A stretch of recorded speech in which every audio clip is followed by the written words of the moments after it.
So what's inevitable? Inevitably, we're going to come across something out there that is alien. I mean, let's just be serious about it. Or at least life, let's say. But how do we engage it? And how do we begin? And so, you know, I think we start with the problem is everything is made of stardust, right? So how do we approach this? We don't understand the rules, frankly, of how it all goes together. You know, as a biologist, I study the basic gears and principles of what goes on inside of a cell, and then we basically figure out how it works, try to.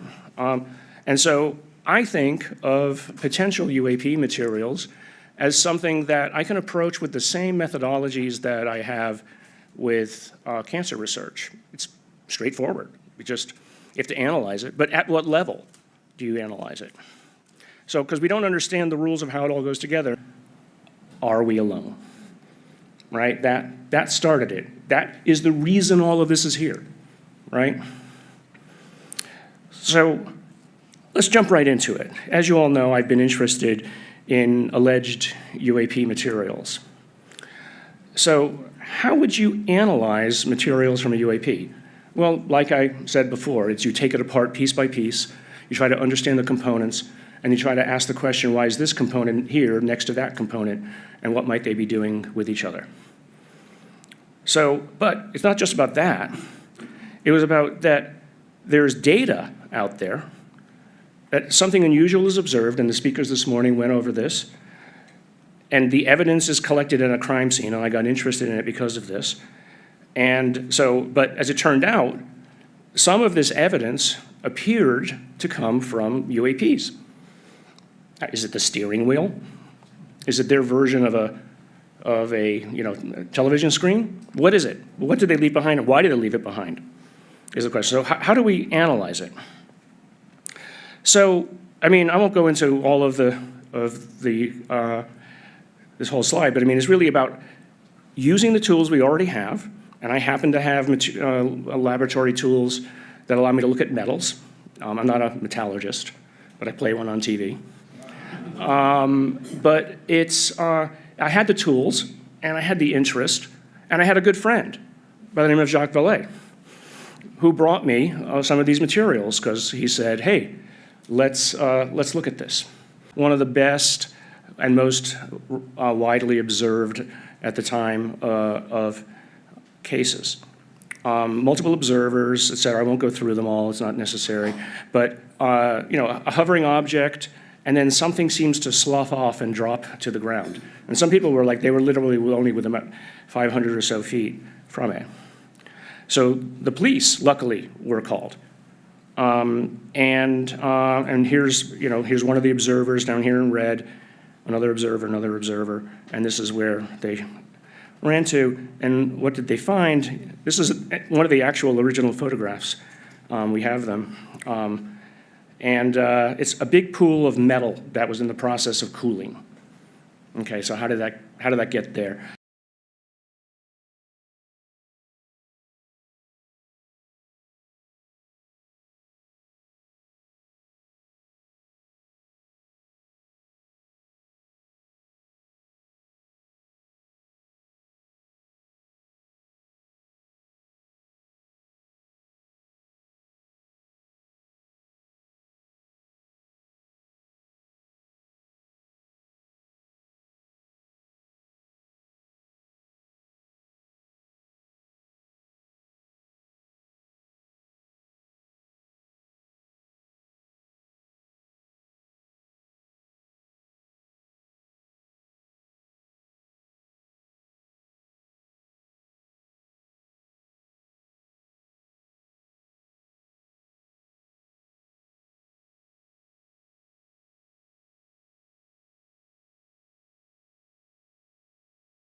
you know, they went through all of the possible reasons it could get there, from hoaxes through thermite, through a meteoric crash. I mean, who would think this is a meteor? It would have left a hole.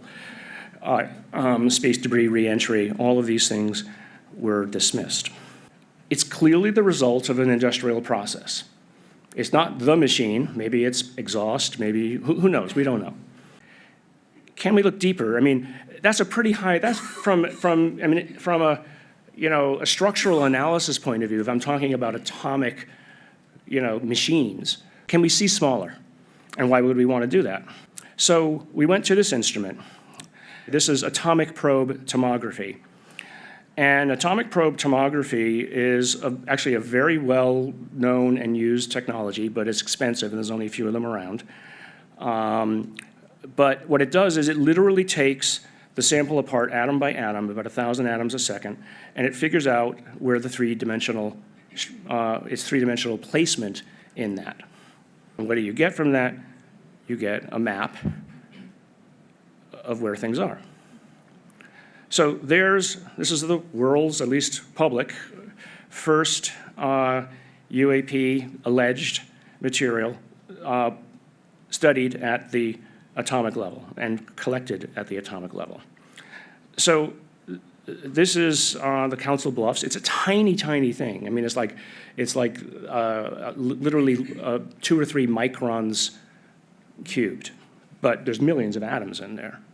So, I mean, I knew that I wasn't going to find any structures, but this was an easy thing to start with. And then you look at the complexity of what's in there. So the first thing that, for instance, they were trying to explain this thing away as it's just industrial steel. Well, it's not industrial steel. Now we literally have things that industrial steels don't normally contain. But now we can go in and look closer. So here, for instance, this is 3D. Now we're inside the structure. I've taken away the iron, which is so prevalent as to be, would obscure everything. Now we can see the position of where everything is, right? Again, this is just a trial, but now we get to see potential structure. So I would say that if we're going to study any of these other materials that seem to have novel properties, this would be the way to do it, right? Now this is data. Material shows no sign of technology.